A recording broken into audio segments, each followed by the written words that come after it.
नमस्कार, मैं आपके साथ के राणा। एएमपी नेटवर्क देख रहे हैं आप और बड़ी खबर के साथ बुलेटिन की शुरुआत करेंगे। संसद में आज पेश होगा राम मंदिर पर धन्यवाद प्रस्ताव। बड़ी खबर आपकी टीवी स्क्रीन पर। संसद में आज पेश होगा राम मंदिर पर धन्यवाद प्रस्ताव। दोनों सदनों में राम मंदिर पर धन्यवाद प्रस्ताव पेश होगा, यानी कि राज्यसभा में भी और लोकसभा में भी। 17वीं लोकसभा के आखिरी दिन यानी कि विदाई भाषण में प्रधानमंत्री नरेंद्र मोदी बीजेपी सांसदों को व्हिप जारी कर सदन में पेश होने के लिए कहा गया। नियम 193 के तहत संसद में लाया जाएगा प्रस्ताव। संसद में आज पेश होगा, दोनों सदनों में राम मंदिर पर धन्यवाद प्रस्ताव पेश होगा। 17वीं लोकसभा के आखिरी दिन विदाई भाषण देंगे प्रधानमंत्री नरेंद्र मोदी। बीजेपी सांसदों को व्हिप जारी किया गया है, सदन में पेश होने के लिए कहा गया है। नियम 193 के तहत संसद में धन्यवाद प्रस्ताव लाया जा रहा है। आज धन्यवाद प्रस्ताव राम मंदिर पर, यानी कि राम मंदिर बनने के लिए धन्यवाद प्रस्ताव, और प्रधानमंत्री नरेंद्र मोदी इस पर भाषण देंगे 17वीं लोकसभा के आखिरी दिन, यानी कि विदाई दिन, क्योंकि प्रधानमंत्री नरेंद्र मोदी के दूसरे कार्यकाल का यह आखिरी बजट और आखिरी सत्र, और इसी के साथ इस सरकार का यह आखिरी सत्र है। 2024 के इस चुनावी मौसम में धड़ाधड़ भारत रत्न बांटे जा रहे हैं, और ऐसे लोगों को मिल रहे हैं जिन लोगों के बारे में खुद बीजेपी के नेताओं को भी यकीन नहीं था कि उन्हें उनकी पार्टी कभी भारत रत्न दे सकती है।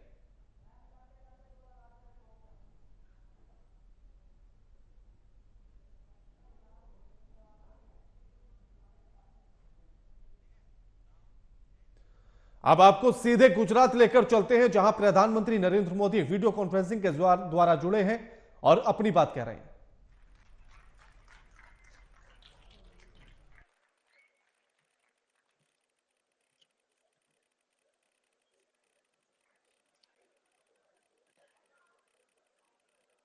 राज्य सरकार द्वारा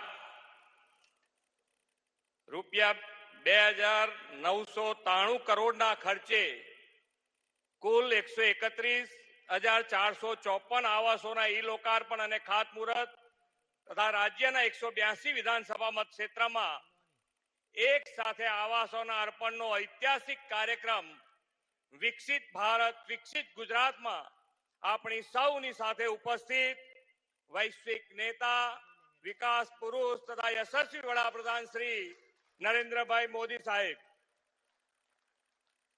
गुजरात विधानसभा सम्मान्य अध्यक्ष श्री शंकरभाई चौधरी, साथी धारासभ्य श्री प्रवीणभाई माड़ी, श्री केसाजी चौहान, श्री अनिकेतभाई ठाकर, श्री मावजीभाई देसाई, जिल्लाना अध्यक्ष श्री कीर्तिसिंह वाघेला, प्रभारी श्री जयंतीभाई कवाडिया, प्रदेश मंत्री श्रीमती नौकाबेन प्रजापति, पूर्व सांसद श्री हरिभाई चौधरी, श्री दिनेशभाई अनावडिया, डीसा एपीएमसी ना चेरमेन श्री गोवाभाई रवारी, बनास बैंक ना चेरमेन श्री सौसीभाई चौधरी, डीसा नगरपालिका ना प्रमुख श्रीमती संगीताबेन दवे, चूंटायेला जनप्रतिनिधि संगठन पदाधिकारी, मुख्य सचिव श्री राजकुमार जी, सौ अधिकारीगण, विशाल संख्या में उपस्थित सौ कार्यकर्ता भाईओ बहनों, लाभार्थियों, प्रेस मीडिया ना मित्रों, સૌને મારા નમસ્કાર।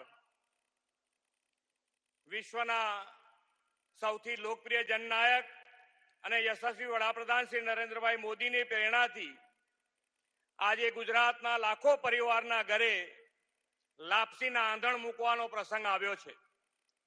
એક સાથે એક જ સમયે 1,32,000 થી વધુ આવાસોના લોકાર્પણ અને ખાતમુહૂર્ત એ ऐतिहासिक घटना है અને તેના પ્રેરણા સ્ત્રોત છે આપણા આદરણીય શ્રી મોદી સાહેબ। આદરણીય શ્રી નરેન્દ્રભાઈ હજુ 15 દિવસ પહેલા જ 22મી જાન્યુઆરીએ ભગવાન રામચંદ્રજીની અયોધ્યા મંદિરમાં ભવ્ય પ્રાણ પ્રતિષ્ઠા કરાવી અને એક નવો ઇતિહાસ સર્જ્યો છે। ગુજરાતના પનોતા પુત્ર અને વડાપ્રધાનશ્રીએ આ નવા ઇતિહાસ થકી ભારતને विश्व प्रतिष्ठा अपावी है। भव्य राम मंदिर में रामलल्ला की मूर्ति प्रतिष्ठा अवसर पछी प्रथम वार गुजरात में लाखों परिवार ने आवास की भेट आपवा पधारेला आदरणीय श्री नरेंद्रभाई समग्र गुजरात की जनता जनार्दन वती હૃદયના ઉમળકાથી સ્વાગત કરું છું. વડાપ્રધાનશ્રીએ રામચંદ્રજીની મૂર્તિની પ્રાણ પ્રતિષ્ઠાને દીપાવલીની જેવા ઉમંગ અવસર તરીકે ઉજવવા કરેલી અપીલને આવકારતા 22મી જાન્યુઆરીએ દેશભરમાં લોકોએ દીપમાળા પ્રગટાવી ભગવાન રામચંદ્રજીની પ્રાણ પ્રતિષ્ઠાને દીપોત્સવ તરીકે મનાવી હતી. આજે લાખો ગરીબ મધ્યમ વર્ગીય પરિવારો પ્રધાનમંત્રી આવાસ યોજનાનો લાભ મેળવી ગૃહ પ્રવેશોત્સવનો ઉજવી રહ્યા છે. મર્યાદા પુરુષોત્તમ ભગવાન શ્રી રામ કરોડો ભારતીયોના આરાધ્ય દેવ અને સાંસ્કૃતિક એકતાની ધરોહર છે. પ્રભુ શ્રી રામ દિનબંધુ કહેવાય છે અને નિર્બલ કે બલ રામ એવું તુલસીદાસજીએ કહ્યું છે.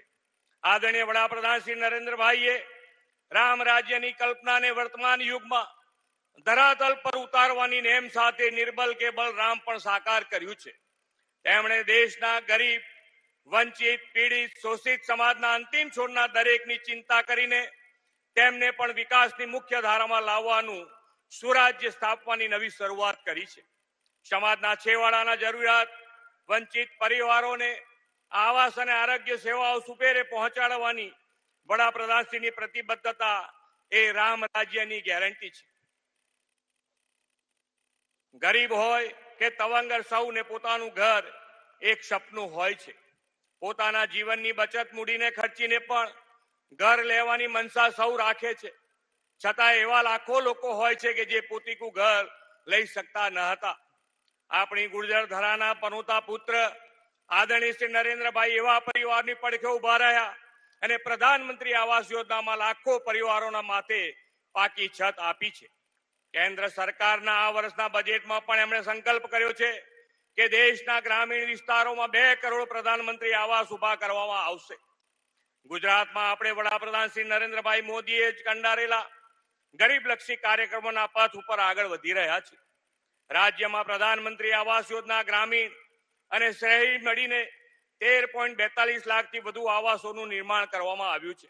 આજે પ્રધાનમંત્રી આવાસ યોજના 2,993 કરોડ રૂપિયાના લાભ લાખો પરિવારને મળી રહ્યો છે. પ્રધાનમંત્રી આવાસ યોજના લાભાર્થીઓને આવાસની ચાવી અર્પણ થવાની છે અને વડાપ્રધાન શ્રી તેમની સાથે સંવાદ પણ કરવાના છે. રાજ્યમાં બધા જ 182 વિધાનસભા મતક્ષેત્રમાં આ કાર્યક્રમ વડાપ્રધાનશ્રીનું માર્ગદર્શન મેળવવા લાખો લોકો જોડાયા છે. આદરણીય વડાપ્રધાનશ્રીએ સૌના સાથ સૌના વિકાસની જે કાર્ય સંસ્કૃતિ વિકસાવી છે તેના પરિણામે વિકાસના ફળ છેક છેવાડાના માનવી સુધી સુપેરે પહોંચ્યા છે.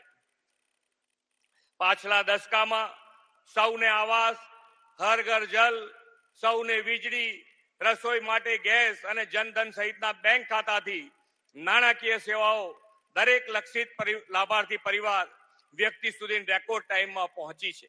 આ બધાને પરિણામે દેશમાં 25 કરોડથી વધુ લોકો ગરીબી રેખાથી બહાર આવ્યા છે. આપણે વડાપ્રધાનશ્રીના નેતૃત્વ અને પ્રેરણાથી આઝાદીનો અમૃત મહોત્સવ ઉજવ્યો અને હવે અમૃત કાળમાં પ્રવેશ્યા છે.